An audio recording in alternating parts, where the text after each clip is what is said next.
COAST stands for the Coastal and Ocean Airborne Science Testbed. The COAST mission is an opportunity for us at NASA Ames to put together an airborne instrument suite to do remote sensing in the optically complex coastal zone. The purpose of the COAST mission is to learn new things about how coastal ecosystems behave, how human beings impact them, and how climate change affects them. To study coastal ocean phenomenon, the COAST team focused their instrument suite on the vibrant Monterey Bay ecosystem along California's central coast. Flying on board a Twin Otter aircraft provided by the Center for Interdisciplinary Remotely Piloted Aircraft Studies, or CIRPAS, the instruments observed a variety of coastal ocean phenomenon, including red tides. Red tides are simply very intense blooms of these single-celled phytoplankton called dinoflagellates. They get that name because they actually get so intense at the surface that they actually discolor the water, and you can see them as this sort of reddish color. So red tides can have a variety of impacts. Many red tides are essentially harmless. And so oftentimes you'll get bioluminescence at night and you can see that reddish or brownish discoloration, and it's really not doing anything. It's just this accumulation of biomass. Some red tides, a relatively small proportion of them, produce toxins. And so things like paralytic shellfish poisoning are associated with certain types of red tide organisms. Sometimes the very high accumulation of biomass, when they start to decompose, it can suck down the oxygen, and so we can have a low oxygen event. And occasionally, this last autumn, we had a big red tide event a little bit north of Monterey, up in Sonoma, and it caused a massive abalone die-off. And scientists still aren't quite sure exactly what happened, whether it was a toxin or low oxygen, or maybe just direct contact that it was irritating the abalone, but we do know that it was associated with another type of red tide. During the COAST mission, capturing data on red tides and other coastal phenomenon fell to the headwall instrument. Engineering support and operation of headwall, as well as post-flight data analysis for the instrument, was the responsibility of the Earth Science Engineering team at the University Affiliated Research Center, or UARC. The headwall is an imaging spectrometer, so it takes images over the ocean in this case, and it has very detailed spectral information for each pixel. So rather than just a red, green, blue image that you might see on the TV screen, every pixel in that image has a detailed spectra through the visible light spectrum. So you can actually measure how the light is reflecting off of the water, which in turn then gives you a key as to what the components are in the water and what kind of things you're seeing in it. To ensure that the data coming back from headwall was accurate, direct water samples were gathered from Monterey Bay during the COAST mission. Sailing on the research vessel John Martin, UARC researchers gathered data directly from the ocean underneath the Twin Otter aircraft's flight path to validate headwall's measurements. We were out on the boat with a whole bunch of radiometers and other light measuring instruments, and taking the light measurements below the water and then right above the water. What we were measuring is all those things that are changing all the time. And so we were in one area where the water was pretty blue, there wasn't very much going on.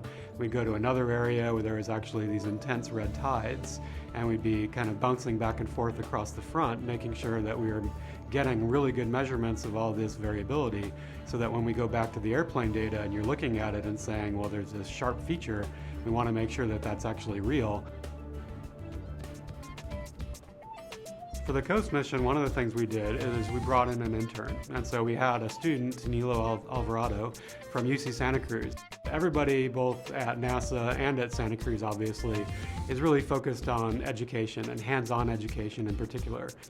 So Nilo, as part of his internship with COAST, his main task was to get everything ready for the in-water validation, for actually going on the boat and making our measurements.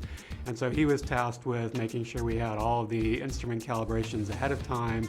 He was also in charge of making sure everything made it to the boat, that we had all our supplies. And then he came out on the boat with us and was running a lot of these instruments. Once we were on the boat, the instruments were deployed, and some of that data was real-time that we could see and download, but other data needed further processing. A lot of it was also water collection and processing, and that varied from surface measurements via bucket samples from depth using Niskin bottles. Having the opportunity to have a student as an intern in this program is really valuable, I think, both for me and for the student, because I know the people at NASA, but it's mostly at a PI level, and the intern is really the glue that's working between the PIs, and they can actually get things done. Ultimately, NASA's goal is to study coastal ecosystems on a global scale. To do this, NASA employs a variety of Earth-observing satellites. But like aircraft instrument data, satellite instrument data needs to be validated as well. One of the key objectives of the COAST mission was to gather data that could be used to validate instrument data from the Moderate Resolution Imaging Spectrometer, or MODIS, on board NASA's Aqua and Terra Earth-observing satellites. It's really important to validate satellite observations because NASA is trying to extend the satellite measurements to the entire planet. And before you can do that, you have to have a very high degree of faith in what they're measuring. And that faith is basically established with known ground sites, with people in boats, with radiometers, and with aircraft to build that level of confidence in the satellite measurements, so then when they're looking at the Arctic Ocean or the Indian Ocean, they believe what they're seeing. 90% of the signal coming up to the top of the atmosphere where a satellite is looking down from is actually from the atmosphere itself and not from the surface of the ocean.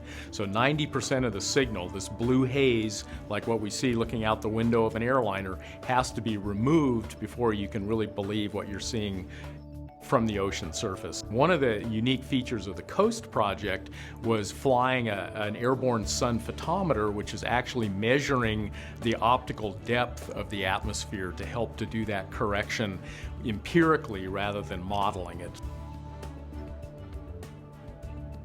One thing that was really particularly exciting about COAST is we've been trying to do this and get this funded for probably about 5 years now, where we've actually put together a hyperspectral radiometer and these new microradiometers together with the airborne atmospheric sensor.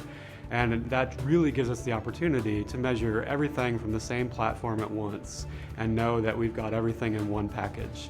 That's something that's just incredibly unique. Now that we've done it and everybody's seen what we can do, people are just really excited about the potential and where we can go forward with this in terms of science.